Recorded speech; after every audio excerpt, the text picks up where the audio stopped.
Capítulo 41. Nikita cargó en un ordenador de su ático el cristal de datos que había recibido aquella mañana. El cristal contenía un archivo por el que había pagado una suma desorbitada. Su contacto lo había considerado una pequeña compensación por arriesgar su vida y su cordura. A Nikita no le había quedado más remedio que aceptar. El don secreto de Caleb, que según se rumoreaba, consistía en provocar la locura permanente, hacía que incluso aquellos con mayor experiencia se pensasen las cosas dos veces. El archivo terminó de descargarse. Tenía varias páginas y llevaba impreso el sello del centro de adiestramiento en que Caleb había sido internado a los 3 años, momento en que empezó a dar muestras de su considerable poder telequinésico. Como era habitual, el historial juvenil había sido sellado cuando Caleb cumplió la mayoría de edad, motivo por el que había tenido tantas dificultades para conseguirlo, y por el que había ignorado el nombre del instructor de Caleb, Santano Enrique. Se guardó aquella inesperada información y prosiguió con la lectura del documento, desplazando el texto hacia abajo. Pronto comenzó a reparar en las curiosas lagunas que aparecían en el archivo. Observó un informe continuado de sus progresos hasta los 7 años y 4 meses. Pero la siguiente entrada no aparecía hasta los 7 años y 7 meses. ¿Qué había estado haciendo Caleb durante aquel intervalo de 3 meses? La misma pauta se repetía una y otra vez. Las lagunas eran muy irregulares. Los informes de adiestramiento tenían que mantenerse actualizados de forma rigurosa. Empezó de nuevo por el principio y se percató al instante de un segundo patrón oculto dentro del primero. Cada laguna del informe tenía lugar una semana después del día en que Caleb había tenido una sesión de entrenamiento personal con Enrique. Tratándose de cualquier otro instructor, habría resultado preocupante, pero no un problema en general. Sin embargo, Santano Enrique no había sido un cardinal normal y corriente. Fue un sociópata excepcionalmente funcional, uno de esa pequeña minoría cuyos aberrantes patrones cerebrales habían obtenido carta blanca gracias al silencio. Enrique eludió todos los procedimientos impuestos para detectar esas mentes anómalas y se convirtió en miembro del consejo. Y al parecer, Caleb había sido algo más que otro estudiante de Enrique. Había sido su protegido. El recién montón de informes irregulares de la MentalNet, sobre todo en relación con el asesino en serie desconocido, cobraba una nueva relevancia a la luz de esa información. La última vez que habían tenido semejantes problemas, la MentalNet estaba bajo el control de Enrique. Volviendo al archivo, Nikita vio que el gráfico de energía de Caleb también había sido poco habitual.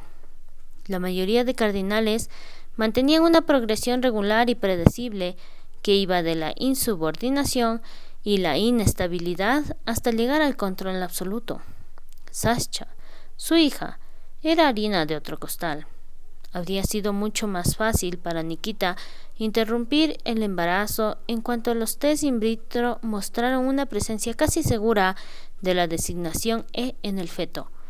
De hecho, eso era lo que el Consejo había ordenado que se hiciera durante los primeros años del silencio.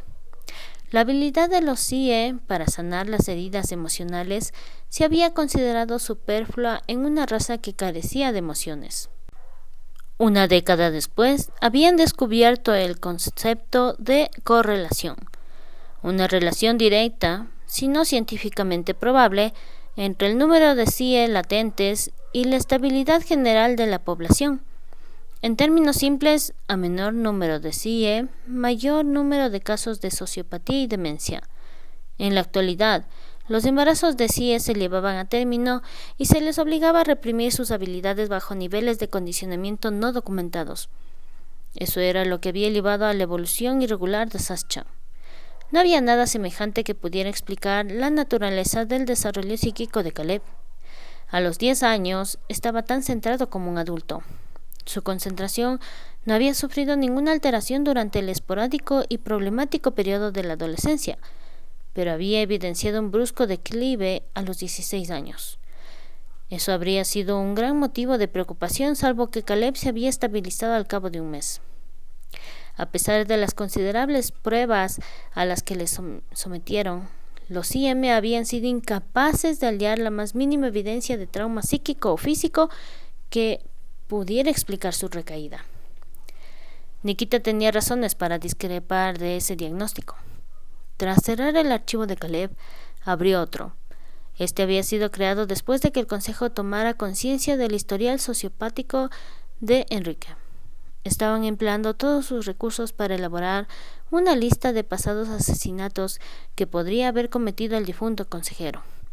Por si acaso, este había dejado atrás otras pruebas que no fueran las que poseían los cambiantes. Los cabos sueltos debían ser acallados antes de que hablaran. Escudriñó la lista que tenían hasta el momento y encontró de inmediato lo que buscaba.